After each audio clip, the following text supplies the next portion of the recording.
So much media, so little time. Who keeps track of it all? That would be me. This is Bob Andelman, and this is the Mr. Media Interview, sponsored today by audiobook edition of Will Eisner's A Spirited Life, now available on iTunes and audible.com, and recorded live on blogtalkradio.com from the new media and American League Baseball capital of the world, St. Petersburg, Florida. If you're old enough to remember dumbass books such as Real Men Don't Eat Quiche or my own 1993 non-classic Why Men Watch Football, then you know there have been a lot of cheap attempts to make money off the good nature of good men. But not by Jeff Wilser. This guy actually knows what he's talking about. 10 years from now, maybe I'll say something different, but I'm going with that right now.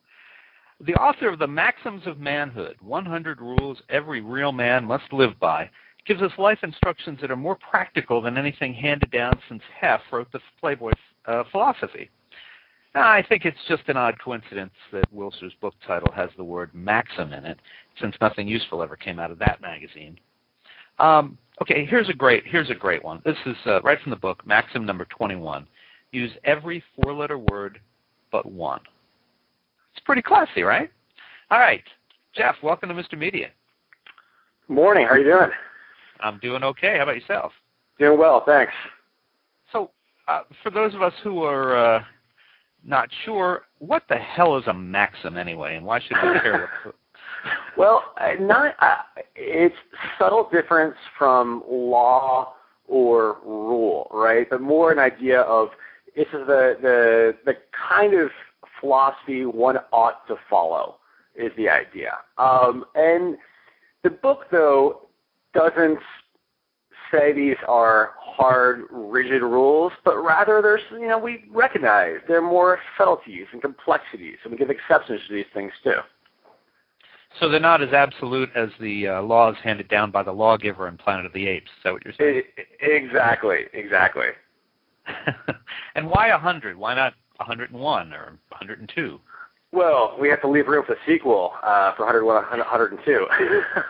But well, I'm a little anally natured as far as organization, and so we have 10 chapters with 10 rules per chapter, and my math isn't good enough to divide and parse that out like 110 or 120. So it kind of breaks down of chapters, like the chapter on sports, chapter on women, on dating, on entertainment and fashion and so on. That's very feng shui of you, which is probably not a very manly thing to say. Yeah, I'm pretty sure the word does not appear in the book anywhere. But you're so balanced. It didn't even dawn on me. I guess let me go back and look now, that there are 10. Yep, part X. Oh, see, you use Roman numerals. Okay, so it's part X. How am I going to know that's 10? That didn't. Really, I was lazy, and I needed 100 as a framework. If I had 104, my mind couldn't fathom that. So I needed a nice, simple, clean way to do it. And yeah, I see. It's funny. You just start reading, and you don't pay attention to these things. But I see now that there are 10 per. The method of this madness, a slight method to all the chaos here. Sure. Now, I want to get into some of the things that are in the book, obviously, but what are some of the maxims that just didn't rise to the top 100? What kind of things did you have to leave out? Well, there's a lot of things that after the book came out, guys are saying, "Oh, but what about this, man? How about you don't give another man a back massage?" I'm like, that some of those things just seem so broad or obvious that it wasn't worth inclusion. But there are some things, though, that I think would make for fun fodder for a sequel. I've had other folks suggest to me things like, you really should. A man in today's world needs to know how to tie a tie properly, or and again, maybe that's too obvious. But one that I've wished I'd included was when you're walking down the street, and you see some other guy or girl, whatever, make the first cut. What I mean by that is, how when you can see someone and you each go to the left or the right, and there's this real kind of awkwardness where you're not sure, you're both trying to get out of the other person's way. feel like a good rule in life to follow is be the one to decisively make that first cut. Decide, no, I'm going right, and therefore the other person has to kind of follow that lead. But that didn't make it into the top 100. Maybe it's a little too abstract to crack a top 100. Yeah, so that might be for the director's cut down the line, so to speak. Well, and when you're talking about don't give another man a back massage, you would hope that that's one of those rules that if I have to tell you that, it's too late. Exactly. And by the way, and obviously there's nothing wrong with that or whatever, but for the kind of target demo reading this book who would think that's a across the line thing. That's one of those rules that come on guys, that doesn't need to be in here, right? And who is the target for the book? I mean, I'm thinking, when I was in college, this would have been a great thing to read, both because it would be funny and there's some practical advice in there. But I'm not sure that I was in a lot of bookstores where I might have picked it up. Well, as I was saying in the intro, this book's not for everyone. It's really only for people who are kind of in one of these 7 categories. So either it's for if you are a man, or if you will become a man, used to be a man, have been married to a man, are related to a man, think in the future perhaps you will date or marry a man, or finally if you know or think that at some point you will know, whether casually or formally, a man. So, okay, it's not for everyone. Some people might not be for them, but if you are a guy or have the misfortune of dealing with quote-unquote real men or just men in your life, this book might you might find something in there that you can relate to. And a lot of this, I should say, goes without saying, very tongue-in-cheek. And even, I know, shocking, right? You mean really don't? And I think that it's a lot of it is not so much just giving rules guys must follow, but rather kind of explain the psychology of a really weird group of people. And so the biggest response I've gotten for this book actually so far has been from women finding it really funny. That they're like, yes, I get it now. Like this kind of nails psychology of really irrational, weird dudes. So I think guys can relate to it, and women kind of have a bit of a veil pulled up from behind this gender. Well, I think about that for a minute. Let me tell anybody listening to us live today that if you'd like to ask a question or make a comment to Jeff Wilser, the author of The Maxims of Manhood, give us a call at 1-646-595-3135. One of the things you say is that, a maxim for men would be that they not use the word blossom. What are some other words that men should not use? I think okie dokie is one that we can all agree probably shouldn't be part of our lexicon. Treat. Now, and for the record, these are words that I kind of use myself all the time as a joke. So I have broken and shattered almost all of these 100 rules in my personal life. But I think some of the more absurd words, are blossom, treat, okie dokie, colors like periwinkle, taupe, and of course that folds into another maxim of men only recognize primary colors. So it's and maybe in rare occasions secondary colors, but you're not going to see a guy generally just muse upon that lovely shade of magenta. Something that we're not very well equipped to do. Speaking along that line, you have a few opinions and advice about men and weddings. So, and I'm skipping ahead here because there's plenty of advice about avoiding commitment and never being committed, that kind of stuff. But you were talking about taupe and magenta, and tell me about what level of involvement a man should have if he's already made that commitment and he's apparently going to get married. Right. So if the die is cast, if he's going to get married, the only wedding planning you do is planning to probably show up. And that's generally the most the guy is going to offer in the whole wedding planning dynamic. And as we mentioned earlier, there are a few exceptions to each rule, and the guy can't just completely, well, he's probably not going to get wrapped up in picking out the right florist or, God forbid, table decorations or, stationery.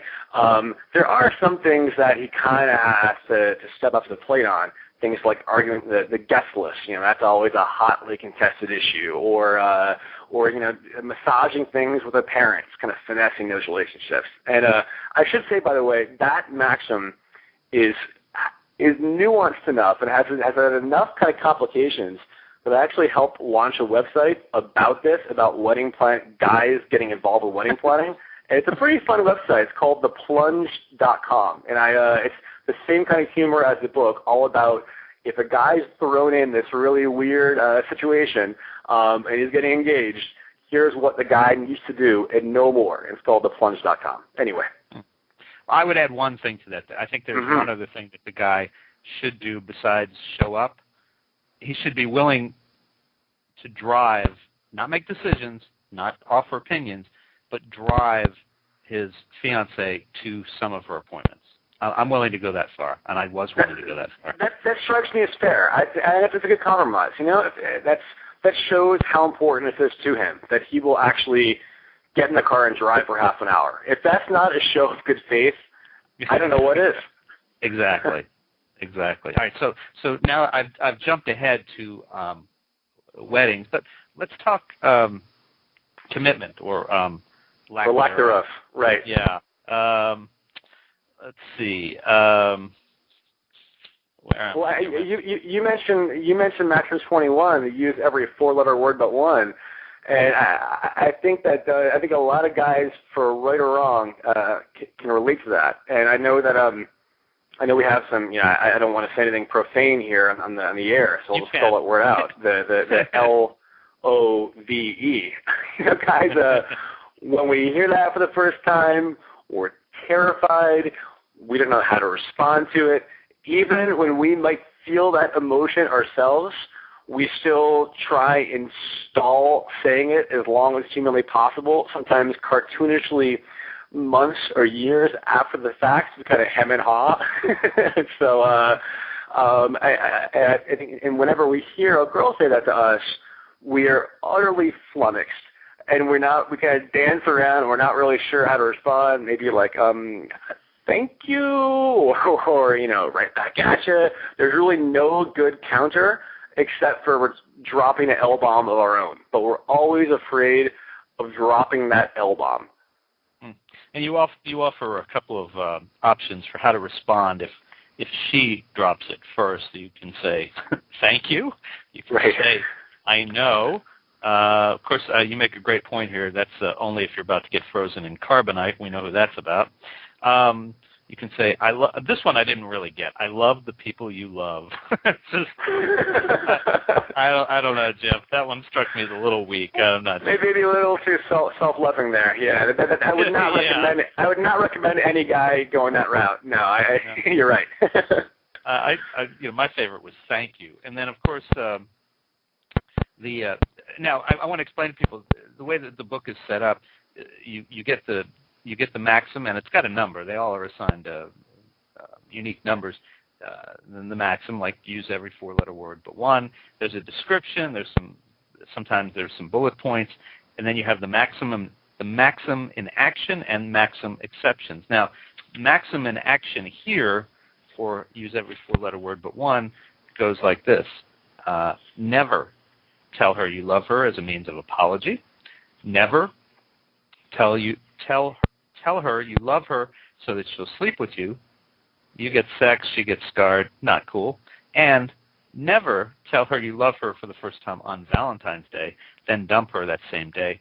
Someone did that to my sister, and they still haven't found the body. There you go. Right. So I think buried in this book, there are a few. I think most of the rules are kind of jokingly about the guy being all kind of childish, phobia, and so on.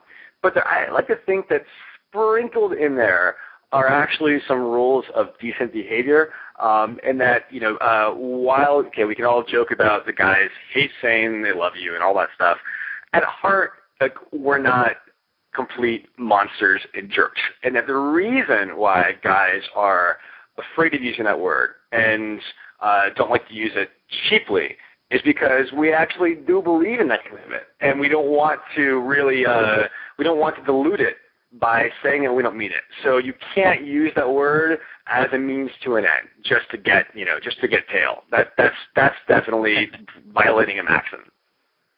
Now, on the subject of commitment, you talk about you tell women. I think I got this right. You can tell women that you don't believe in commitment or you're not able to commit, but you do make a really good point about there are some things that men can commit to.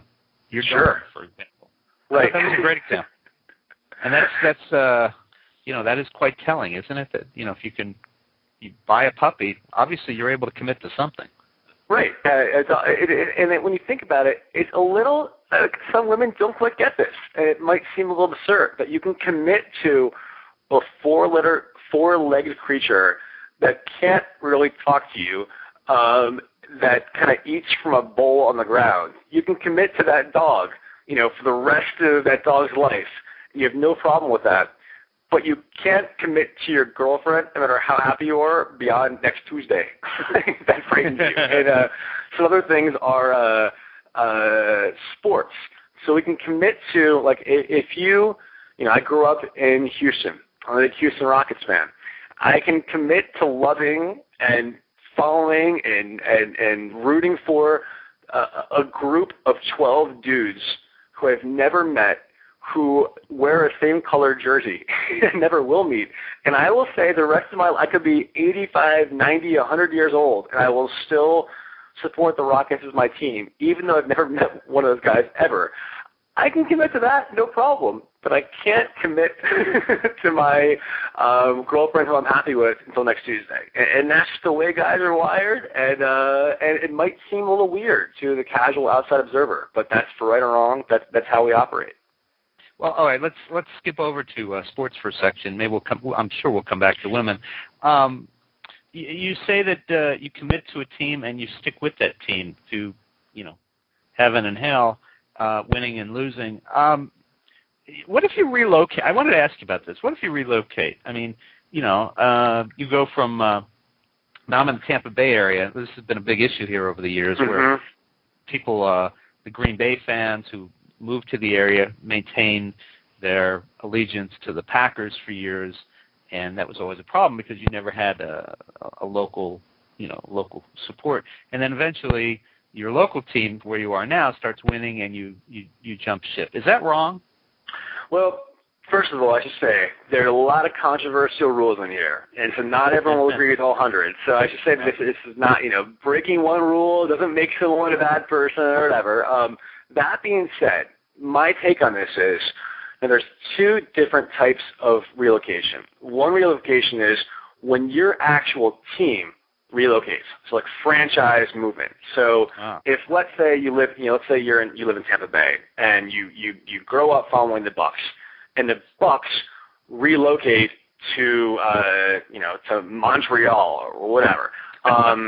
Then you're in trouble. And then if your team leaves you, it's almost like, my analogy is, it's almost like a deadbeat dad, who leaves home. You have a right at that point to find a new father figure. That's fair game. But if you grew up in Tampa Bay though, and let's say you moved to New York, I think that we now live in a day and age with cable, with NFL Network, with sports bars, with the internet, when it's very easy to still follow your old team. And what's not permissible is for you to just kind of turn your back on the team you grew up with because your new city's team starts winning and you kind of hop on the bandwagon. I think that the rule needs to be the team you grew up following, the team you've loved for decades.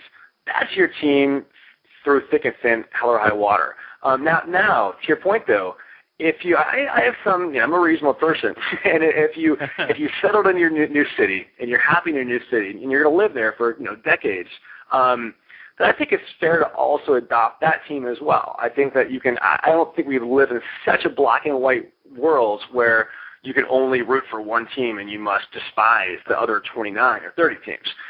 So I think that you can have the Bucks or whatever as a secondary team and root for them too.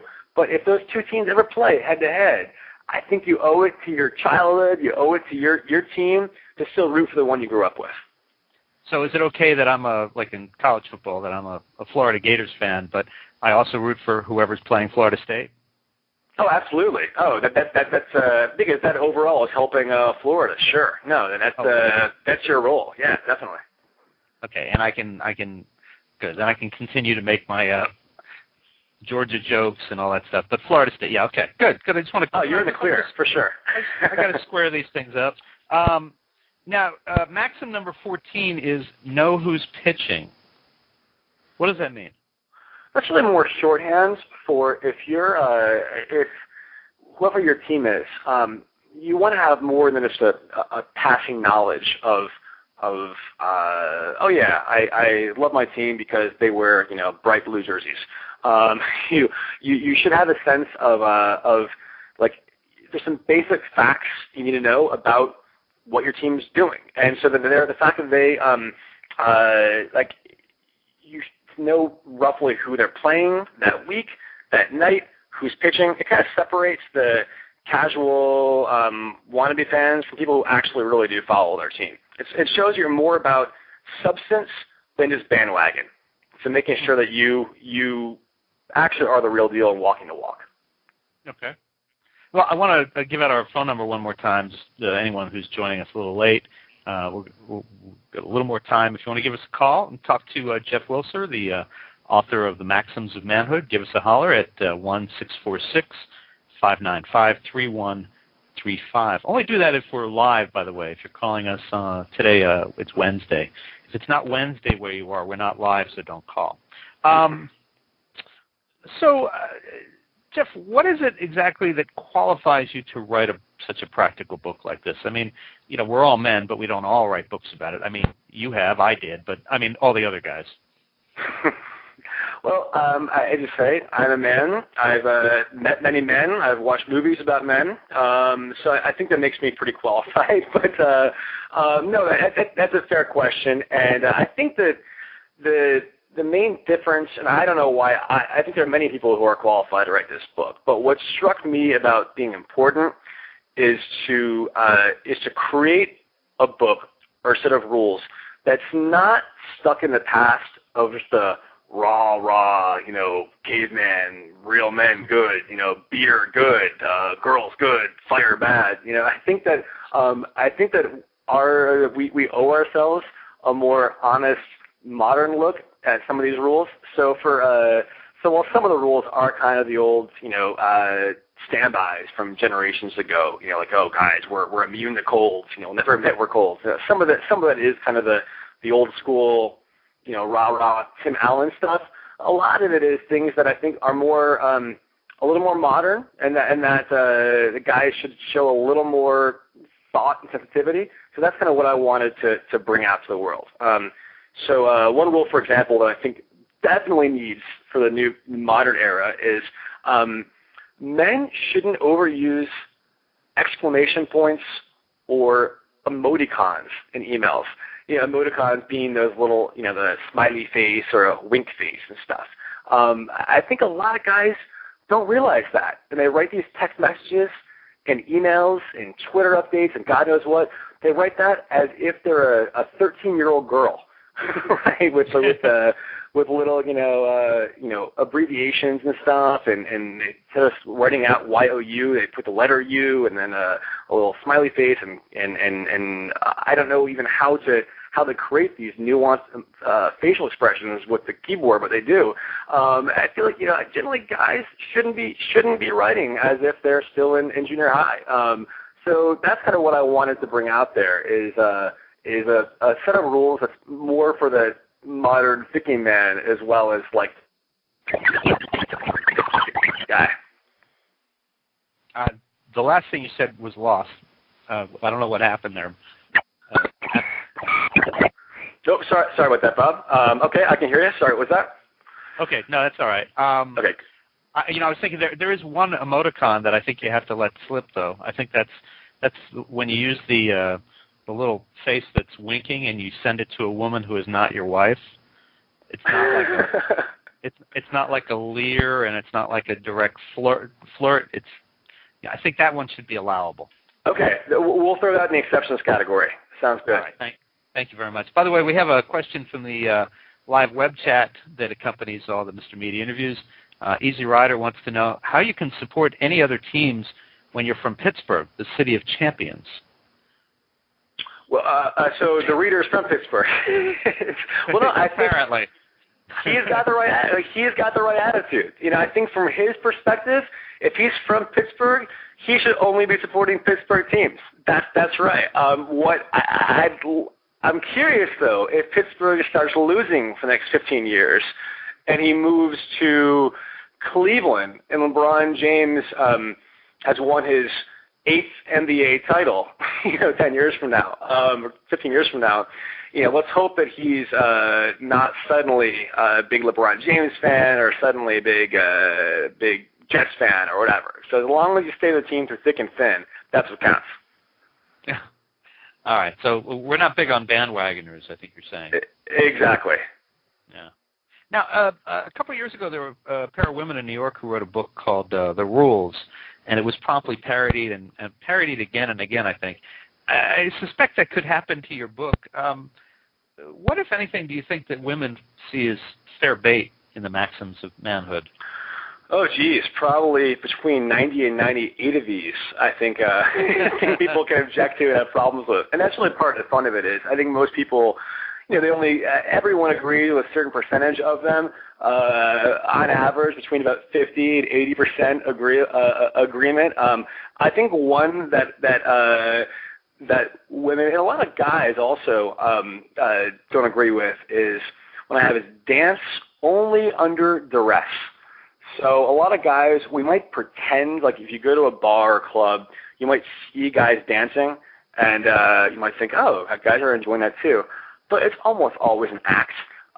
We dance as a means to an end, and you'll never see a group of guys on like a Friday night sitting around saying, what should we do tonight, guys? Like, I know, let's go dancing. That's not going to happen. We'll pretend that we like to dance to impress women, but that's it. But that's one note I've had a lot of, since publishing the book, I've had a lot of guys say, but I really enjoy dancing. So I think that's one that's polarizing. I think that a lot of the women want to object to a lot of the commitment phobic rules and the L word rule and that kind of stuff.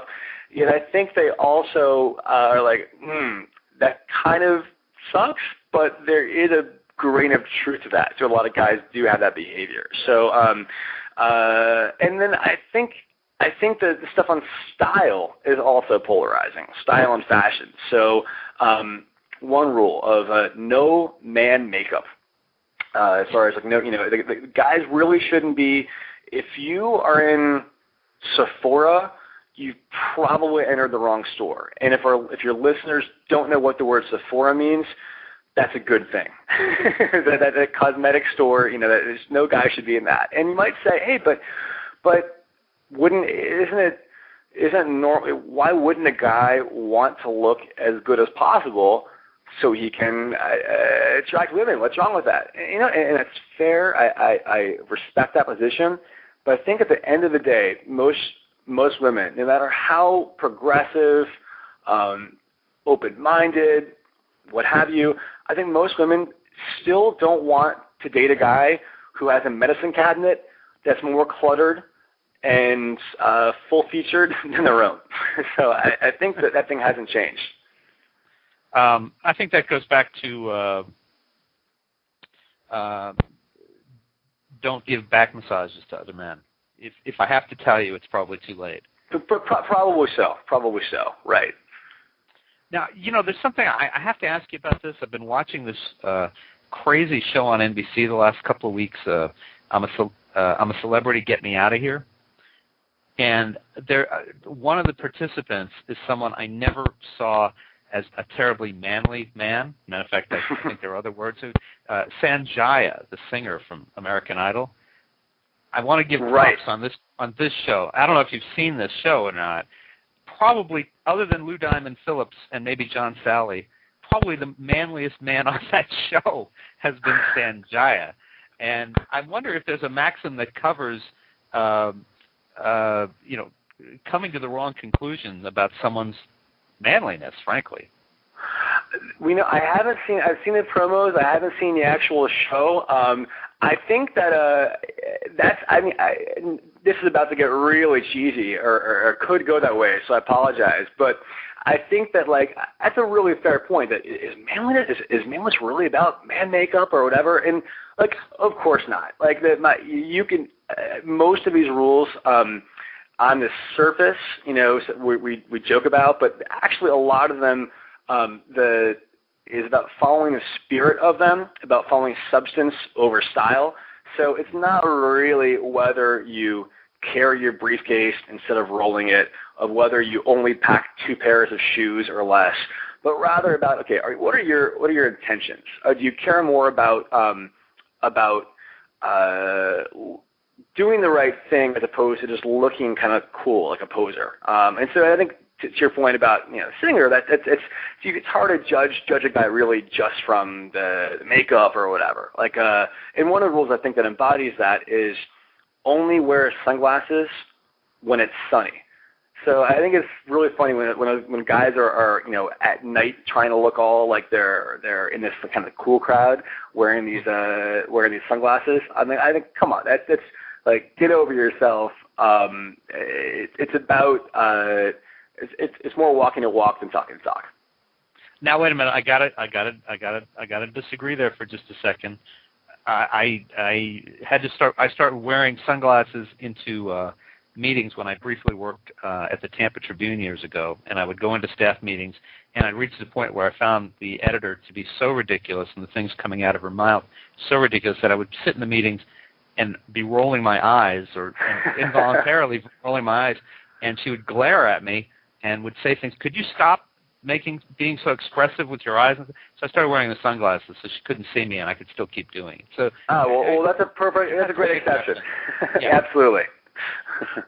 We have a question for you another question from the web chat. Someone named Life Conversation says, I believe that men are raised to be emotional illiterates. What are your thoughts on that? I think there's a lot of truth to that. I think that it's a bit of a cliche, but I think there's some truth to it, that we tend to bottle things up and deal with it as little as possible and just kind of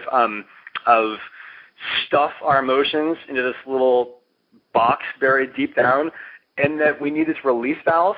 And so our release valves are getting very emotional for things that make utterly no sense.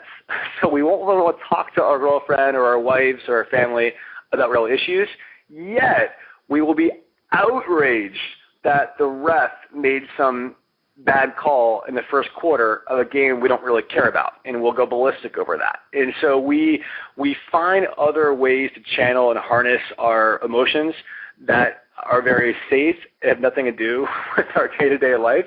I think that for better or worse, there's a lot of truth to that, and I am sure I am as guilty as every other guy in that.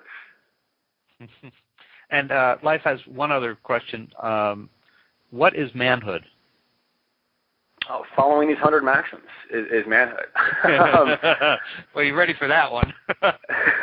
No, but to give you a little less flip answer, this is my opinion, but I think it is more, there's a lot of surface things to do about being a man, being a real man, and all that stuff. I think, though, that what does matter more is are your intentions and caring more about who you actually are and doing the right thing, as opposed to what you feel that you, as opposed to kind of like acting a part or or following some convention. And I realized the paradox in that, because the book's all about following rules, yet underneath all those rules is the one rule that's not even really a rule, is that be yourself and don't worry about the small stuff. So that's kind of the weird tension this book is between, there are always rules that you should follow, but following the rules is to get you to a place where you're just happy with yourself. And boy, that was about as after-school specialist as I can possibly get. I hear you. Now, the book is dedicated to your father, stepfather, and grandfathers. What did you learn from each of them that's reflected in the book? My dad is the realest man I know, and I love him to death. And he is secure in himself enough to not follow a lot of these surface things. Like, he is happy to say the word blossom, and I think it's awesome. And he is, when he goes, like, one of the rules in here is to pack 2 pairs of shoes or less. He might pack 3 or 4 pairs of shoes, because that makes sense. And he doesn't sweat that stuff. But he has a backbone like no one I know, and he's the nicest guy I know, but also a really tough guy, and does the right thing, and I love him for it. And he kind of taught me that whatever you want to say about the rules, manhood is about more than all of that. And my stepdad, more of the same.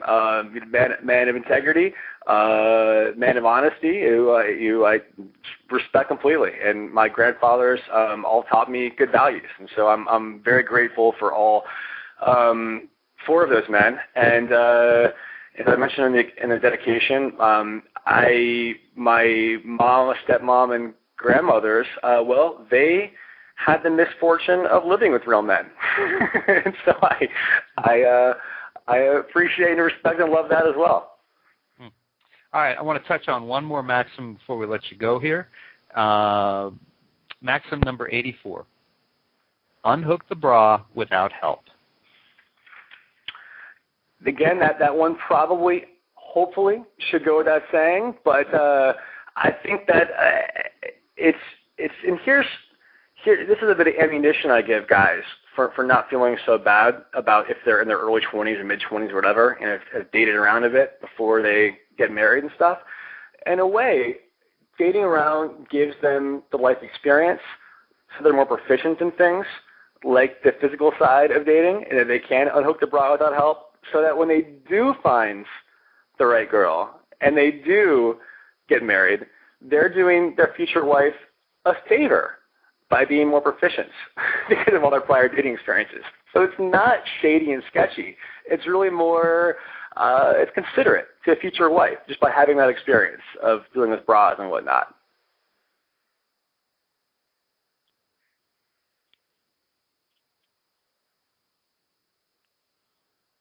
Hello?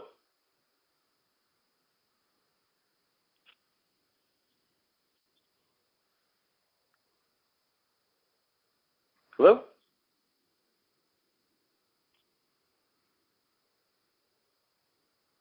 Hello? Jeff, are you still there? I'm still here. I don't know what happened there. I'm sorry. Still here? No, it was. Yeah, I'm sorry. It was on my end. My Skype connection dropped. They must have lost the network, so I had to call back in on my cell phone. Oh, okay. It's no problem. I'm here though. Sorry about that. And Life Conversations is waiting with bated breath to hear about the unhooking the bra without help. Why is that an important maxim? Well, the advice we give in the book is, in a way, it's a sneaky way for guys in their early 20s and mid-20s to think about and feel better about dating around a lot, because it's in a way it's doing their future wife a favor. It's considerate to them by being more proficient with the physical aspect of dating. So by dating a lot, that you can say, no, I'm not just being sketchy and dating around. I'm just getting better at it, so I can be a better lover and partner to my future wife. So that's a good way for guys to think about it. So lying. Well, it's more finessing the truth a little bit. And are there any what are the exceptions to this rule? Well, there's really not a good exception for being bad at sex, you know. But specifically on the bra issue, some of these are those crazy who knows what they're called numbers that have all manners of traps and zippers. Remember that one scene in Spaceballs where she's trying to unhook something or other, and this alarm goes off, this Virgin alarm beeping thing. Like, I think that there's some manner of women's lingerie underwear that no reasonable person can be expected to know how to unhook and unzip or unstrap or whatnot. So I think that, when it comes to those, there should be some partnership and teamwork involved. Fair enough. All right, last question. Do real men read books that tell them how to be real men? I think real men would have to, if they were to buy a book like this, it's certainly for satire and humor. No, I don't think, I would never expect any guy to say, I'm really curious, how do I be a man? Like, that's absurd. I wouldn't write a book that pretentious or attempt to tell a guy really how to live. I think, though, that a real man, or people who know men, would have a sense of humor enough to kind of want to laugh at themselves a little bit. And most of this book is just about laughing at yourself and laughing at and with guys. I have to get a plug in there. It's available at Borders, Barnes & Noble, and MaximsofManhood.com, Amazon, and you can find it on Facebook and Twitter as well. Well, I was just about to do that, but okay. Sorry about that. Had to get it in there. Not a problem at all. Are you on Twitter or Facebook where people? I am. On Twitter, because I feel like if there was a sequel, would one of the rules be,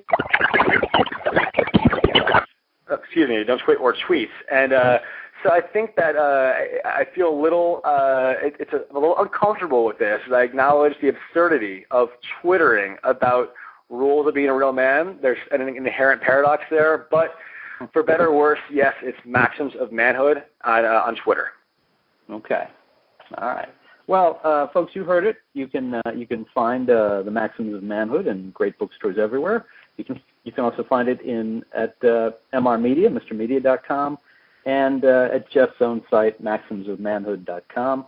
Follow him on Twitter, Maxims of Manhood. And Jeff, that was a lot of fun. Thanks so much for joining us today. My pleasure. Thank you. All right. Good luck to you. Thanks a lot. Take care. You too. Bye-bye. And folks, for more interviews with your favorite real men, surf over to our main website, www.mrmedia.com.